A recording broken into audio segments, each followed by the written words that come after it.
Hey, legacy builders, welcome back to Mind Your Money. In today's Thursday's Live at Lunch, this is a pre-recorded video because while this video is airing, I am going to be in parent-teacher conferences with all three of my children. So we have them at different times during the day. It's a busy day, so I will not have time to do a live chat session. So I'm going to just move forward with recording this video, which I promise to get out to you, is ways to get ahead of your bills when you're just starting and stop living from paycheck to paycheck. So there are several different ways that you can do it. There are several different scenarios. Every scenario might not fit for where you are in life, but hopefully you can pull something or draw something from today's video that will help you gain control over your money and get 1 month ahead or maybe even more for your bills. Now, what I would like to say to everybody who's watching, if you are at the place where you are behind on your bills right now, or you're making a low income, you can still do these things. You may have to modify it, just like an exercise, right? Some people don't do full-on push-ups. Sometimes you have to do it in a modified version, which is okay. And if you have to take slower steps or you have to use a lower amount to help you get there, that is okay too. And make sure to put questions in the chat, okay? Not just in the live chat box, but as a comment under the video, so that if you have questions, when I come back to review the live, I'll be able to answer those questions in the comments and try and help you. Now, remember, I'm not a financial advisor. I am just sharing tips based on what I've done and what I've researched, okay? Because education should be free. All right, so let's get into this topic, 5 ways to get ahead and to stop living paycheck to paycheck.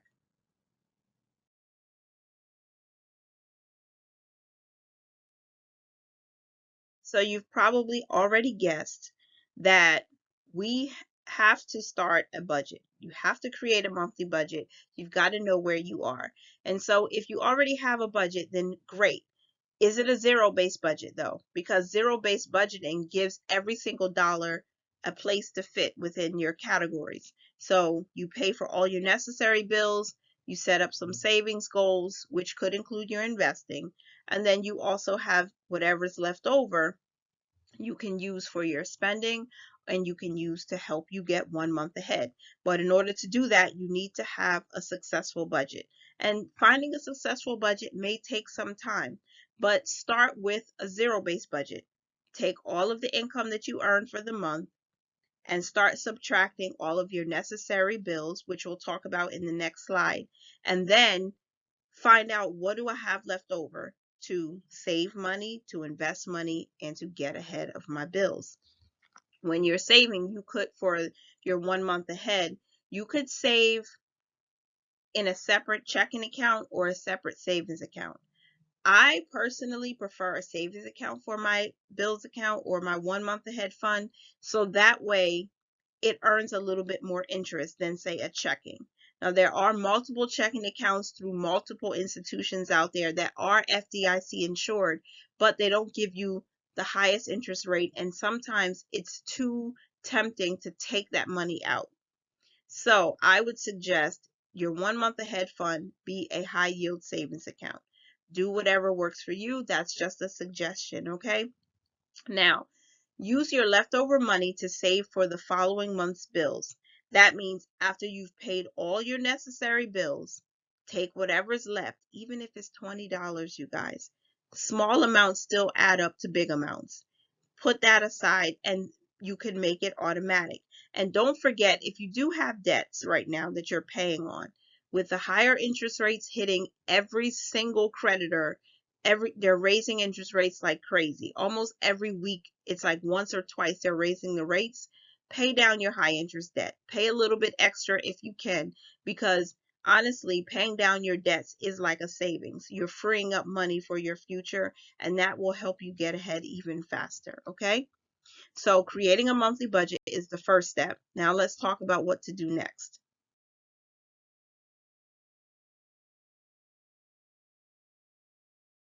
Next is an example of a zero-based budget.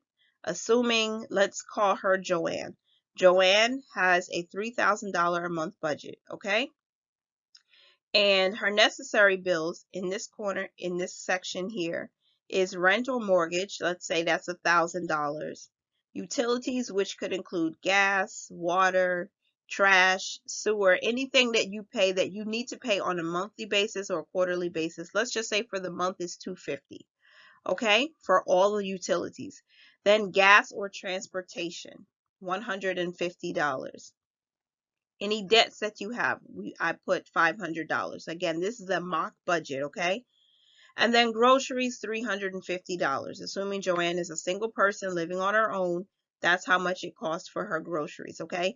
These are necessary bills. You need to live somewhere. You need to have the lights on, okay? You need to get to and from so you can get to work. Debts, you need to pay those, because if not, the interest alone can eat you alive, like figuratively, of course, but seriously, pay down your debts, whoever you owe. And then food, because you have to eat, okay? I've been in a situation before many years ago where my wages were threatened to be garnished. My accounts were not seized, I forgot the word, but accounts were frozen because I owed people and they went in and took their money. So this happens, okay? It happens. So you want to make sure you pay down your debts. That is necessary, okay? Those are necessary bills so that you don't have your bank account seized or frozen and you don't have your wages garnished, okay? So the total for Joanne's monthly bills is $2,250. Now, next is savings goals, which I did include some retirement here. So I know investment is not the exact same thing as savings, but for ease of video, I put it under savings goals. The emergency fund will estimate $150 per month for Joanne. Debt snowball, this is the extra payment that she would be making towards her lowest debt, $150. And then retirement, $100. Okay, for a total of 400. Now again, this is a mock budget. This is just an example. So if you want to switch around and give your retirement 150, fine. But I do believe it's important to have a nice, safe cash reserves on hand if life starts to happen, okay? Because life will happen. So the total savings goal for Joanne is 400 per month. Then the leftover. So what's left over after she's taken care of all of her necessary bills, saved money for her future self, paid extra money towards debt. Now she has $350 to work with. Okay, so we have to think about spending because you still want to live a little bit. You don't want to not be able to go to a restaurant or see a movie or go have a spa day if you need to. So we gave Joanne $125 to spend however she wants, wherever she wants. Okay, that could be multiple categories. That could be Starbucks, that could be Dunkin' Donuts, that could be that could be Joanne's beauty treatment or whatever. That's what she has left. And then for 1 month ahead fund, $225. So we gave most of the leftover money towards that to help get ahead. So you see this $225 is probably a portion of her utilities for the month. We could even increase it to 250 if you wanted to, but this is just the mock budget, what it looks like. So let's say she does put 225 in her month ahead fund. She has nearly a month's worth of utilities already saved by the end of the month. And if she does that every month, she's getting closer and closer to being able to pay down debt a little faster or have more extra money for groceries, the things that are necessary, okay? So whatever your bills are, list them out, the dates that they're due, and total it up and see how much you would have left over to put towards your spending or in your 1 month ahead fund. Remember to leave me any questions in the comment section, not just in the live chat, so that I know that, how people are receiving it. And if there's anything that I didn't touch on that you want me to talk about, that you would like us to talk about, then please let me know in the comments, okay?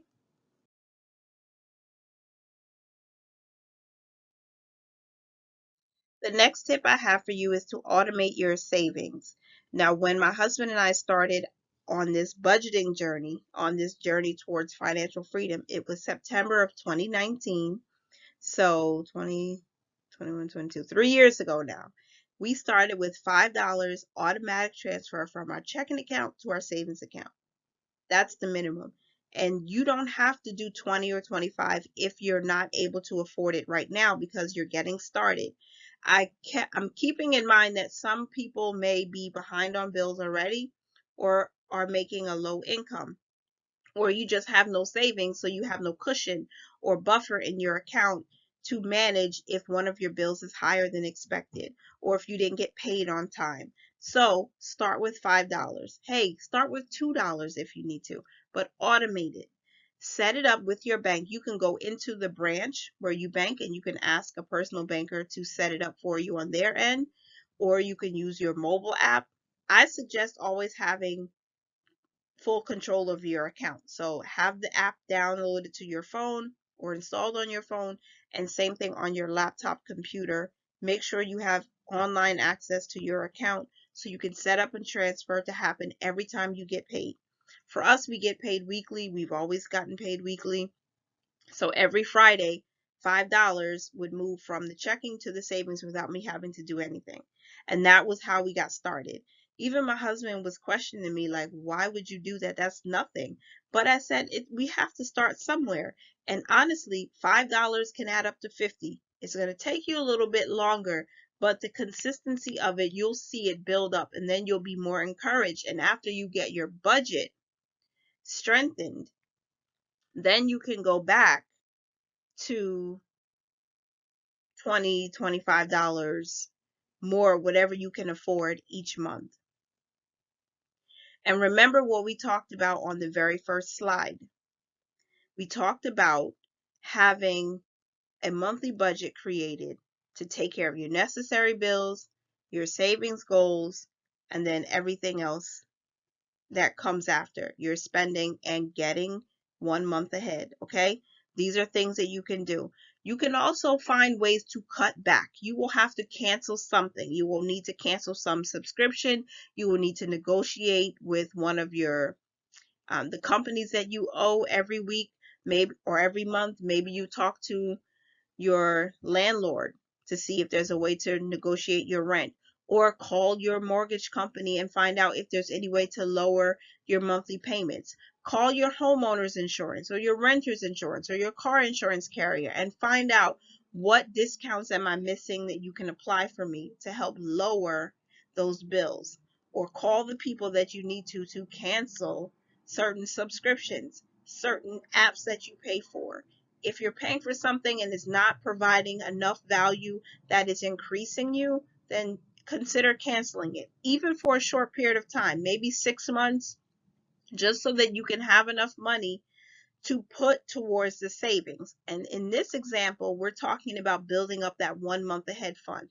That $5 a week or $3 a week or $25 a week can go straight there. So you're not thinking so much about it. You're just getting it out of your checking into your savings so you can build it up while you manage that budget and know how much money you can physically put or directly put into your 1 month ahead fund.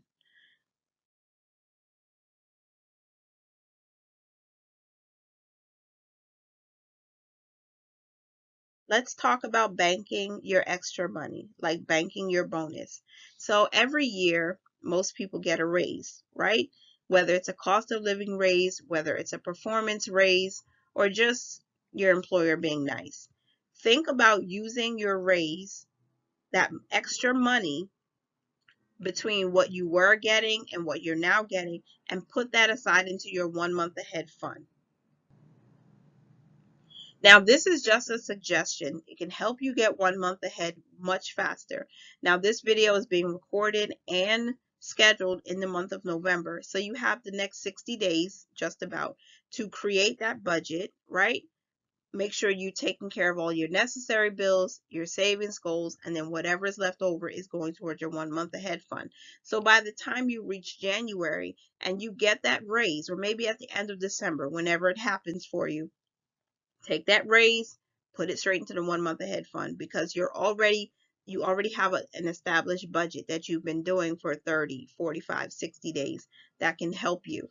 And I suggest budgeting paycheck to paycheck, so that way you can break that living by paycheck to paycheck style. So living paycheck to paycheck is not the same as budgeting paycheck to paycheck, because it gives you more control over your money when you budget every time you get paid. You know how much is coming in, you know how much to put towards your necessary bills, how much to put towards your savings goals, and how much you have left over to get 1 month ahead. Okay? Also, you can use your quarterly bonus. So if you're in a certain position or your employer pays bonuses quarterly or even monthly, if you get commissions on top of your salary, consider using those commissions or those bonuses to go towards your 1 month ahead fund. Do not include those into your regular monthly budget. Why? Because they're extra money. That's money that can fluctuate. Maybe your quarterly bonus is based on your past quarter's performance, and your performance might have been excellent, but sometimes the rates change, or employers decide we're not giving this as an incentive anymore. So to take full control of your money, I would suggest putting that into your 1 month ahead fund immediately, and do not use it as a way to budget within your budget. If you're behind on bills, then yes, use your quarterly bonus or monthly bonus or commissions to help get out of the mud with it, if that makes sense, to put that money towards those past due bills. But if you're already out of the mud with your bill, the people you owe, and you've paid those bills up to date, then you can use that bonus, that annual pay raise, or even one of those tax refunds and throw it straight ahead into your 1 month ahead fund. But this is money that is not regular. It is irregular. And if it's irregular, do not use it for your regular monthly bills. Put it aside to your 1 month ahead fund or your emergency fund, okay? So let's move on to the next slide. I'm going to talk to you about a different method you could use to help you get 1 month ahead. Now, this is called the half payment method. There are people who are paid weekly, and they divide their monthly bills into 4 payments, and then they use that small amount. Let's say if it's $100, then you're going to put 25. If your bill is $100, then you're going to put $25 per paycheck per week towards saving for that bill in the next month. That's one way to do it. Again, I'm going to talk about this in the next slide, but using the least expensive bill you have, but you can divide that into 4. Transfer the amount that you need each week. So let's say you're just getting started and you need to pay your bills. You think about dividing the monthly bill in half maybe. So you're going to pay the bill this week, and then the next week when you get paid, if you're paid weekly, you pay another part. You pay it again. And if you can't pay it again, because some systems with some companies don't allow you to do that, you could put that money aside in your 1 month ahead fund, in your high yield savings account preferably, to save it for the next month. Okay? So that way you're getting ahead bit by bit. Or if you're paid bi-weekly, that means sometimes you'll get 2 paychecks minimum per month, maybe 3, depending on if it's a golden month where it has an extra week where you would get paid.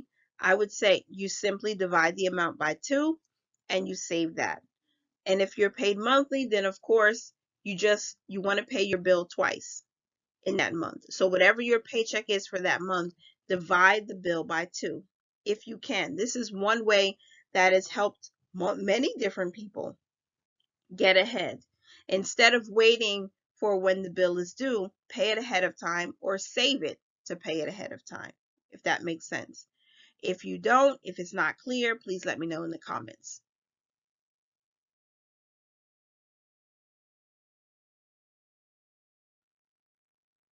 Now, here are some pictures of myself and my family, at least part of my family. My youngest when he was an infant, and then there's my husband, who's just handsome and adorable, and then there's me on a cruise, I think. So just to end this out, so you know that we have tried, so we do even a lot of these things that I've talked about in this video. We've done the half payment method. I've divided my monthly rent into 4. So every week, and this was before we got ahead. And if you watch my videos from like 2020, 2021, you'll see that that's what I was doing. I would put aside $300 per week for the rent, because at the time the rent was $1,200, and every single week I would leave that money behind, so that I know that the rent is taken care of by the next month, right? That's how we started doing it. And it helps because you're not waiting until the end of the month to try and pay the rent at the beginning of the next month. You're doing it week by week. Excuse me. So, let's give an example of a TV subscription. Let's say your TV subscription is probably your least bill, right? Unless you have something like Apple Music or something like that.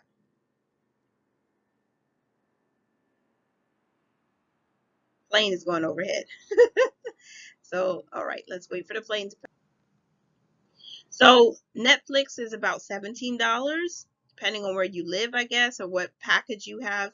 But I could pay this twice by simply paying the bill when it's due and saving $17 from whatever whatever paycheck I have for the next month.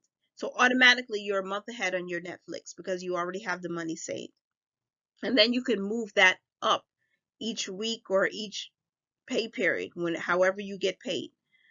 The next time you get paid, maybe your next lowest bill is, I don't know, maybe it could be a utility bill, or your wireless bill, your Wi-Fi bill, your internet bill, whatever you call it. You could take that amount, pay it when it's due, or even before it's due, so you can get ahead, and then save that same amount for the next month and put that in your 1 month ahead fund. Because what you're doing now is, after you've already created a budget, okay, you know how much your necessary bills are. Excuse me. You know how much you want to save per month minimum. You find out, can I save this amount still? And then whatever's left over is what you're using to put towards your bills. You've already canceled unnecessary subscriptions, or you canceled bills that you don't need, that don't help you. You've called your different creditors, or you've called all the different companies that you pay money to on the monthly basis, and you say, hey, can you lower my bill? Can you give me discounts? You've done all of that. Now it's time to put into action how you're saving. So practically, you're going to pay a lowest bill, save the amount to put it in your next month's bill. Again, these are just examples. The electricity bill is an example. Again, pay it ahead of time. That helps you, so that when your next paycheck comes, you save that money for another month. And this is an easy way to get ahead. This is an easy way to get out of being past due also. So you just put a little bit extra on top. You save a little bit every time you get paid, so you can have 1 full month of bills. Now, I have some videos where I shared how I was getting 1 month ahead a year ago. So I'll link those videos in the description box so you can check it out and see how I was doing it. I was using some savings challenges that I had purchased from Paper by Mo. She used to be Mo's Lifestyle here on YouTube, but now her YouTube handle is Paper by Mo. She had a year's worth of savings challenges. I used those challenges to help me get ahead of our bills. And it was really easy, because when you're focused and you're determined, it can happen. Let me move my face if I can. Nope, I cannot. But let's see if I can pause it and move it. Okay, unfortunately, my face is blocking a part of this Wi-Fi bill section. But let's say Spectrum charges $55 per month for Wi-Fi use. I can use $55 to pay for next month's bill. So again, that means you're paying the bill this month and you're saving that same amount to pay for next month already. So when your next budget comes for the next month, you already have that current month's bill money sitting in an account. So you're basically paying it until you get all of your bills a month ahead, depending on how you want to do it. I'm sorry about the planes. There's not much I can do about that, but I hope this video has helped you somehow. I hope you found some value in it. I hope that you also got some ideas on how to get a month ahead practically, whether you're behind on bills right now or you're on a low income. It's okay, because low income earners there are still plenty of wealthy low income earners out there. People who don't use a lot of their money when they get paid. People who've learned how to master the art of living on less than what they make. So let's say you're a person who makes $4,000 per month. Try living on 3,000. Use that example and that mock budget to kind of curate it to your own. You don't have to use all of the money that you earn. You can use less of it and end up saving more in the long run. Getting further ahead of your bills is one step towards financial freedom if that's what you're looking for. So thank you again for watching today's video. I hope you enjoyed it. Continue to mind your money, manage it well, live your lives abundantly, and don't forget to click like on this video and subscribe if you haven't already. Bye for now.